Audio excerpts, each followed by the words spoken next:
I'm currently operating a vehicle. Welcome back to the Rice Bowl channel. So my mom's birthday was coming up, so when I was out of the house, I had to stop by to buy her a gift, and when I got home, I had to hide it in the basement. And speaking of the basement, some viewers of the channel may know about the treadmill situation going on in the basement, and nah, it's still unusable. So I decided to go run outside, ran to where I work and back, and gotta say, that was a nice run. I live 10 minutes away by car, and when I ran, it took me about 30 minutes, so shout out to modern vehicle technology that we take for granted in our everyday lives.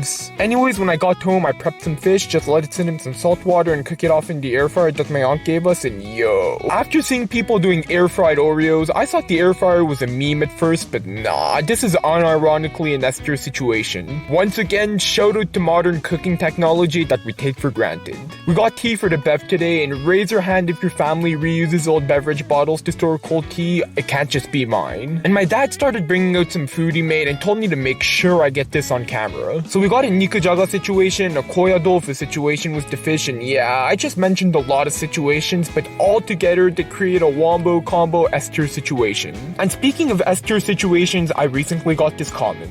I'm glad you're back to those easy S tier situations. I feel you don't like the food in Canada as much. And yeah, long story short, the food on average is better in Japan. Like, it doesn't cost a fortune to eat out like over here, and I was living in a pretty convenient place. 15 minutes walk to the conveyor belt sushi place, 15 minutes walk to McDonald's, the beef bowl place, the noodle place, you name it. All cheap, all good, like I said. But over here, I gotta hop in the car and drive somewhere, and then when you start including the tip, it's easily a $15 to $30 situation. So it's a bit pricey, but all that being said, the food my parents make at home is still a double S tier situation. Thank you for the question. And just like clockwork, after I say something, the opposite happens. For dessert, we got this apple fritter my mom bought the other day. It was quite heavy, but still quite tasty. You get that cinnamon and apple wombo combo. Should have microwaved it, to be honest, but it was really good. Did some dishes after that and did some calisthenics, and in my last video I talked about how I'd be doing high rep calisthenics every day, but gotta be transparent, it's not really happening. As of filming this video, the high rep calisthenics are more of a 3 times a week situation. Rinsed off after that and then went down to record a voiceover. The goal one day is to have a room where I can speak as loud as I want 24/7 so I could just record voiceovers, but we're still far from that.